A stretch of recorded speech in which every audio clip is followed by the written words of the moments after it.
warahmatullahi wabarakatuh. Halo semua, perkenalkan nama aku Naila Aurelia. NIM aku 125106082. Di video kali ini, aku bakal ngejelasin satu hal yang penting dalam komunikasi, yaitu komunikasi empati. Jadi bukan cuma soal mendengar, tapi juga soal memahami. Gimana sih cara kita ngeterapin komunikasi empati ini? Simak baik-baik video ini biar kita semakin ngerti gimana komunikasi empati itu. Kalian bingung gak sih apa sih komunikasi empati itu? Komunikasi empati adalah kemampuan untuk memahami dan merasakan apa yang orang lain rasakan. Jadi istilahnya kita kayak masuk ke dalam sepatu orang lain dan melihat gimana sudut pandang dunia di mata mereka. Gimana cara mereka merasakan itu. Sesuai apa yang udah aku pelajari selama kuliah, komunikasi empati ini melibatkan 3 hal utama. Yang pertama yaitu mendengarkan secara aktif. Yang kedua yaitu mengakui emosi lawan bicara kita. Yang ketiga yaitu merespon dengan menunjukkan bahwa kita hadir dan peduli. Jadi komunikasi ini nggak melulu setuju dengan seseorang, tapi gimana caranya biar kita hadir sepenuhnya dan merasakan apa yang orang lain rasakan. Selanjutnya kita masuk ke pembahasan prinsip-prinsip komunikasi empati. Komunikasi empati ini memiliki beberapa prinsip yang bisa kita pegang. Yang pertama ada prinsip non-verbal cues. Yang kedua, ada prinsip klarifikasi versus asumsi. Yang ketiga, ada prinsip open mind versus judging. Yang keempat, ada prinsip active listening and passion. Aku bakal ngebahas semua prinsip ini mulai dari yang pertama yaitu non-verbal cues. Terkadang bahasa tubuh itu lebih dianggap jujur daripada perkataan, seperti raut wajah kita saat mendengarkan orang lain, kemudian cara kita menatap orang tersebut, kemudian anggukan kita, semua itu bisa menandakan bahwa kita hadir dan peduli terhadap situasinya. Menurut aku, prinsip ini tuh penting ya guys, karena aku yang biasa deep talk sama teman-teman aku juga suka merhatiin gimana sih cara non-verbal cues mereka.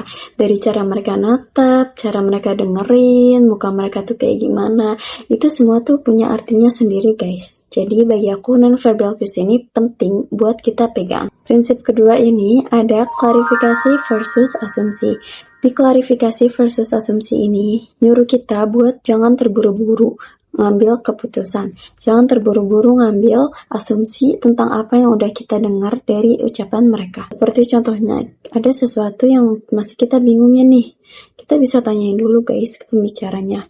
Kayak, maaf, maksudnya ini gimana? Gini gitu. Jadi kita nggak langsung menebak-nebak dan ternyata tebakan kita sendiri itu salah. Itu ya guys, itu klarifikasi versus asumsi. Selanjutnya kita masuk ke prinsip yang ketiga, yaitu open mind versus judging. Di open mind versus judging ini ngajarin kita juga jangan langsung mengambil kesimpulan dari apa yang kita lihat, apa yang kita dengar. Sebenarnya ini mirip-mirip sama klarifikasi versus asumsi. Jadi kita harus dengerin dulu. Jangan mandang dari penampilan, pembicaranya kayak gini nih, ini pasti kayak gini gitu. Itu nggak boleh ya guys. Kita harus mendengarkan, kita harus melihat dulu gimana cara mereka bicara, apa isi pembicaraannya gitu. Baru kita bisa menyimpulkan semuanya. Karena ini emang agak susah ya guys. Kadang kita kalau lihat pembicaranya kayak gini, kita langsung nyimpulin nih pasti pembicara kayak gini nih gitu. Terus kita jadinya nggak fokus sama apa yang dibicarain. Nah itu nggak boleh. Kalau kita masih menerapkan itu, kita bakal susah menerapkan komunikasi empati juga. Jadi kita kalau bisa, jangan mudah menilai orang. Karena kita sendiri kan gak tahu ya guys, gimana latar belakang seseorang itu.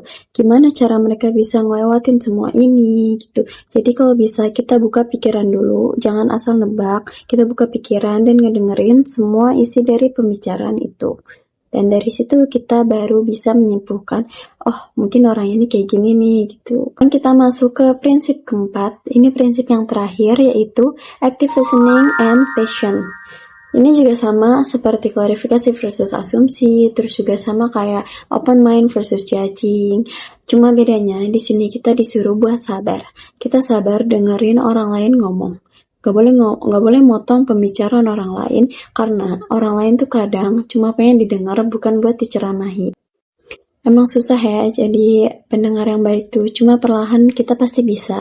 Kita pasti bisa jadi pendengar yang aktif, yang baik, dan solutif. Karena dari situ juga kita bakal dapat hal-hal baiknya. Feedbacknya bakal dapat ke diri kita sendiri. Oke, semua pembahasan tentang prinsip komunikasi empati udah aku bahas. Sekarang kita masuk ke implementasi dalam kehidupan sehari-hari. Ini aku mau ngasih video, contoh serta ilustrasi komunikasi empati dalam konteks personal. Tonton ya.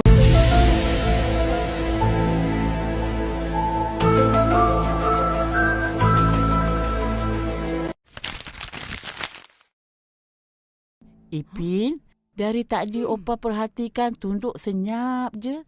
Tak bercakap, tak ceria. Kenapa? Tak sihat ke? Opa, Mail kata syurga di bawah telapak kaki ibu. Betul lah tu. Jadi, kita orang nak yatim. Tak ada ibu. Tak ada syurga lah. Apa cakap ni? Syurga ada untuk semua orang.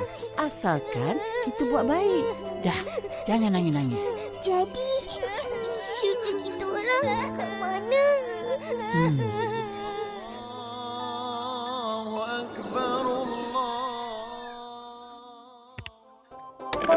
Upin, Ipin, dah siap ke?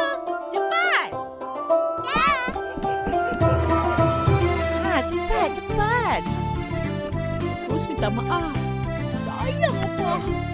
Minta maaf, Papa. Minta maaf, Papa. Sayang cucu Opa. Sayang Opa juga.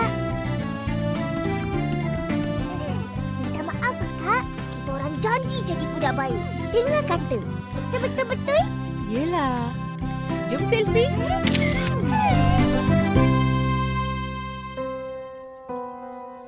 Amin.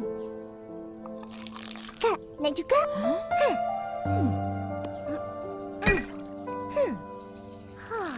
Abah, Mak, selamat Hari Raya. Tunggu kita orang di syurga ya.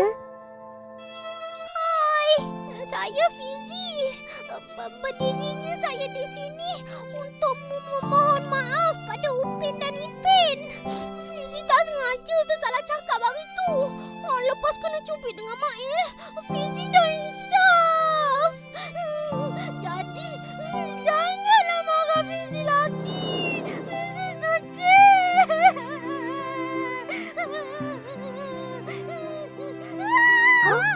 Fizi, jangan nangis. Kita orang dah maafkan pun. Kita kan sahabat selamanya. Betul-betul-betul?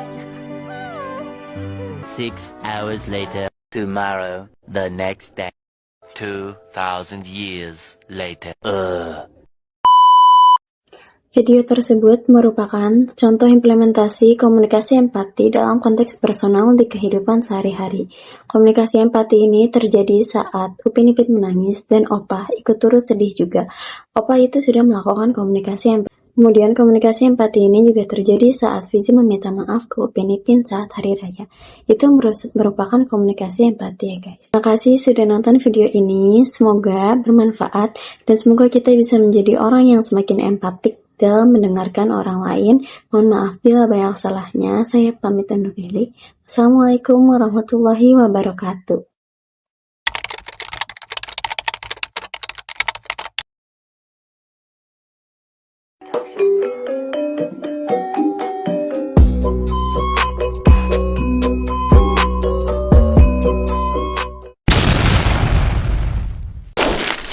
Stop!